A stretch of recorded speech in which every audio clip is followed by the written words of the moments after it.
Buenos días, ¿cómo están? Muy bien, ¿y vos? Todo bien, por suerte.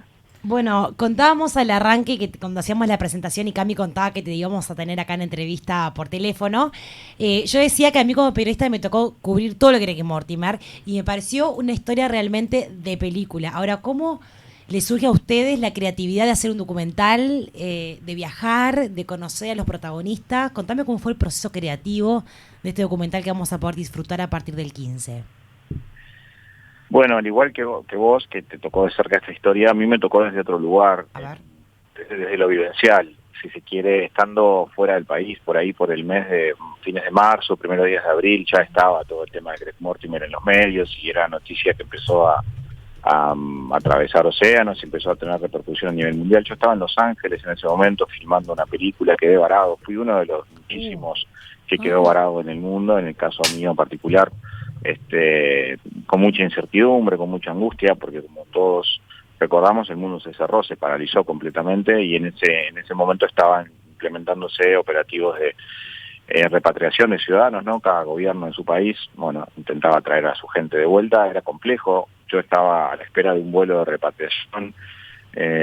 Fue muy complicado para mí salir de Los Ángeles hasta conseguir un vuelo que me trajera a Uruguay. Tuve casi 2 días viajando con muchas incertidumbres y obviamente angustias. y En miedo, el porque último, claro, qué miedo, todo lo, o momento. sea, todo lo que pasaba en ese momento. Hay que hacer un poco de memoria y la película también se centra en eso, ¿no? La desesperación y lo que se vivía en ese momento a todo nivel, porque todos estábamos muy vulnerables, no sabíamos qué iba a pasar y era desesperante. Algunos estábamos en esa situación, además, fuera del país era inclusive peor, porque no sabíamos cuándo íbamos a volver a casa. En ese momento, en uno de los últimos vuelos antes de llegar a Uruguay, casi me quedo abajo, no embarco, por una Mm. situación sanitaria que era, bueno, tenía que ver con gente que estaba sin test, con poca Claro. autorización para viajar, en fin, yo estaba con una angustia brutal y una vez que pude subir a ese avión y me pude, bueno, casi que en una crisis de nervios y de angustia de no saber si volvía o no,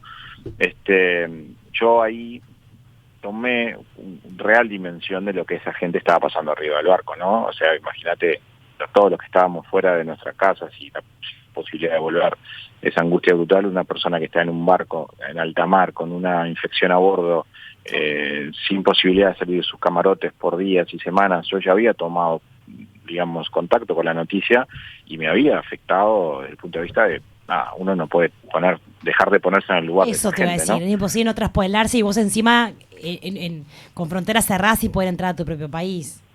Claro, entonces todo eso me llevó a tomar la decisión de que lo había pensado en su momento, qué lindo sería poder contar esta historia, porque es increíble lo que está pasando ahí, seguro vos lo pensaste 1000 veces mientras lo cubrías Sí. para los medios, y bueno, decidí, a pesar de las dificultades, en ese avión, volviendo a casa, después de muchos días de incertidumbre, decidí que tenía que hacer algo con estas historias y contarle al mundo lo que estaba pasando con el Greg Mortimer y inclusive no sabía cuál iba a ser el desenlace todavía, porque yo llegué y todavía no se había producido El el, desembarco. el, el desembarco. Entonces ¿Qué? llegué justo en el momento justo viste cuando estás en el lugar donde tenés que estar Sí. y tenés las posibilidades. Bueno, ahí fue que tomé la decisión y con mucha dificultad, porque repito, no podía salir nadie, la gente tenía mucho miedo, las dificultades logísticas para filmar en el puerto, en cualquier lugar en ese momento eran muy difíciles, pero bueno, se logró así y empezamos a trabajar en ese mes de marzo del 2020. ¿Y cómo fue la selección de las historias que querían contar o los enfoques? Ustedes, me imagino, entrevistaron a varias personas, incluso, a ver si no me equivoco, entrevistaron a quien era canciller en ese momento, que es Talvi. Talvi, que después desapareció del ojo público, no quiso dar nunca más una declaración. Sí, es correcto. Nosotros teníamos un desafío y particularmente a mí me parecía que, y me pasó en el proceso, mucha gente me preguntó, y tiene que ver un poco con lo que decían recién, hubo mucha cobertura mediática y de prensa en todo ese tiempo que duró el periplo del Greg Mortimer, casi 2 meses, 57 días entre que desembarcó el último tripulante, y fueron miles de centímetros y minutos de televisión que se dedicaron al tema. Entonces la gente me decía, ¿qué vas a contar del Greg Mortimer que ya no se haya contado? Que ya Claro. no se haya dicho en los medios de comunicación, en la prensa. Bueno, ahí estaba el desafío.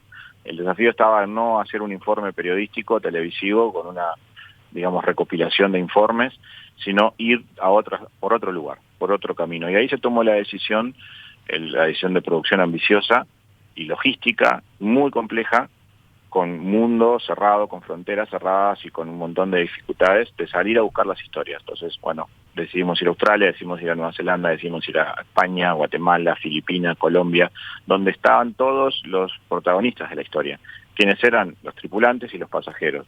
Ir a buscar sus testimonios de primera mano, ir a buscar sus historias, conocer su vida después de lo que fue el hecho de Greg Mortimer, cómo había afectado eso, sus vidas, buscar además imágenes inéditas de archivo, filmadas por ellos, y también desde el punto de vista de la decisión de producción, también recrear y ficcionar muchas cosas que sucedieron adentro del barco que la gente no sabe y desconoce. Entonces, ese fue el desafío más grande para nosotros y creo que se logró, porque mucha gente está con esa incertidumbre o expectativa de saber qué es lo que va a haber. Bueno, va a haber algo completamente diferente y algo que nunca se vio, por lo menos, o no hubo mucha repercusión en los medios en torno a lo que sucedió adentro de ese barco. ¿Cómo decidieron ficcionarlo? Lo que no pudieron filmar, digamos.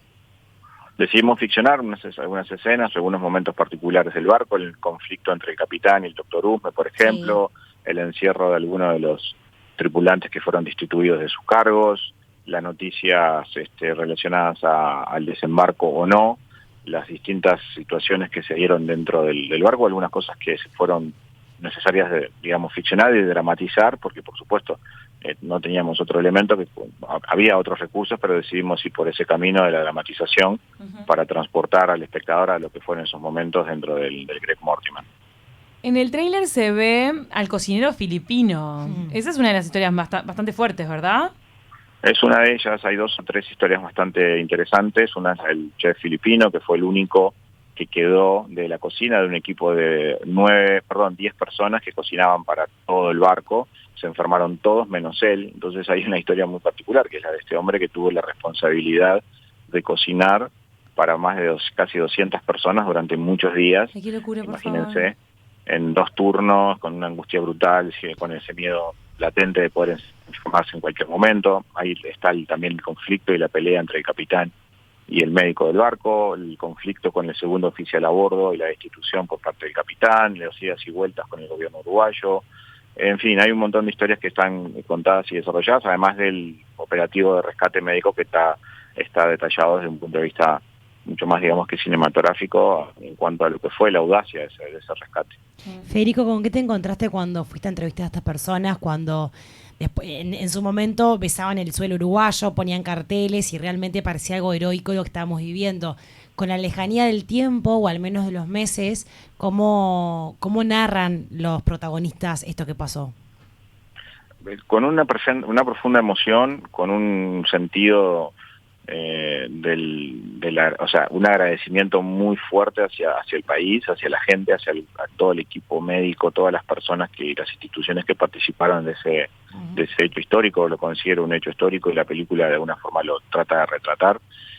Muy, muy emocionados hasta el día de hoy y con una situación en algunos casos muy particular, ¿no? Afectados muchos de ellos. No nos olvidemos también que hay juicios cruzados, también hay una cuestión legal en el medio de todo esto, entre tripulantes, compañía naviera, algunos pasajeros. Entonces hay unas cuestiones legales también que están en la película. En fin, el acercarse a esas historias fue muy, muy enriquecedor y creo que le da a la película un contexto mucho más amplio y mucho más ambicioso, que era lo que buscábamos cuando planteamos este desafío, que estamos contentos de haberlo logrado, porque realmente fue muy difícil. En el contexto de la pandemia había como muchas noticias a nivel internacional, entonces tal vez uno pierde la dimensión de lo que fue la historia del Greg Mortimer para el mundo. Pero hay interés desde el exterior, ¿no? Sobre lo que sucedió acá en Uruguay con este crucero. ¿Eso le va a dar proyección en otros mercados al documental?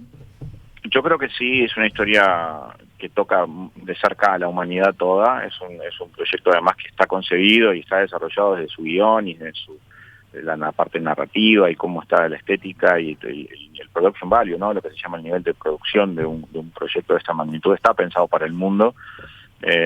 Y estamos sí en ese trabajo, ¿no? En ese plan de distribuirlo y hacerlo llegar a todos los mercados. Creo que es algo muy importante para nuestro país, es algo que nos pone en el mapa, nos vuelve a poner en el mapa y nos pone en un lugar muy interesante, ¿no? País seguro, país solidario, más allá de todo lo que ha acontecido en estos últimos casi 20 meses de pandemia y todas las noticias que han circulado en torno a nuestro país. Este documental vuelve a poner a Uruguay en ese lugar, en ese sitial, y para mí es importante ese trabajo de distribución para que llegue a todas las plataformas del mundo. En eso estamos. Federico, vos recién comentabas y Cami te preguntaba la entrevista con Ernesto Talvi, el ex ministro de Relaciones Exteriores, que tuvo un rol casi de Mick Jagger, parecía, en Uruguay, porque realmente fue muy protagonista él y toda la toma de decisiones. Ahora, ¿también hay entrevistas con otro tipo de autoridades nacionales? Por ejemplo, el presidente de la República. No está el presidente de la República, sí está otras autoridades como el ministro Salinas, están miembros de la Armada Nacional que fueron importantísimos en todo este operativo de rescate, y otras instituciones que colaboraron y que fueron parte de todo esto. Fue un esfuerzo de muchísimas instituciones y creo que está reflejado en la película. Esta película no es Talvi, la película no tiene el eje central en la gestión del ex canciller, es uno más y participa y tiene el grado de participación que correspondía, pero no es una película de Talvi, ni mucho menos. Bien. Recordemos que es una producción de Medio y Medio Films en coproducción con Grupo Punto y Atlante. ¡Ay! ¿Se pronuncia así? ¿Films? Sí, Atlante, como Atlántida, Atlante. Atlante Films. Ustedes en Medio y Medio son los autores del documental de Gonchi, de Cordera y la fábula del escorpión, de Rehenes. Y bueno, ahora finalmente van a lanzar el documental de Greg Mortimer, que va a llegar a varios cines del país. Este jueves, ¿verdad? Correcto. Sí, mañana martes se estrena hacemos una función de avant-premiere en el MUMI para invitados, y en el mismo horario se estrena en salas comerciales en Movie Center, así que ya están las entradas disponibles para poder adquirirlas. Son pocas funciones, se acerca fin de año y son fechas complicadas para las salas, así que la gente que quiera ver la función y quiera ver la peli puede acercarse a la web de Movie Center y comprar las entradas para ver la película. Entonces mañana es el estreno. Yo estoy como programada para que los jueves es que se renueva la cartelera. Pensé que era el miércoles 15.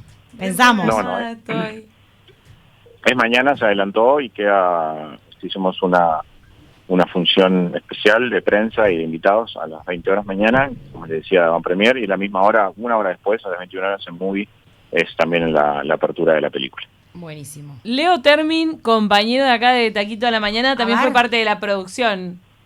Exacto, Leo es parte del equipo de Medio y Medio Films, y bueno, si te seguro nos está escuchando, así que le mando un abrazo grande y espero que mañana nos puedan acompañar ustedes un ratito a ver la peli, ¿no? Sería bueno. Sí, en el Mumi. Sí. Seguramente va a ser emocionante.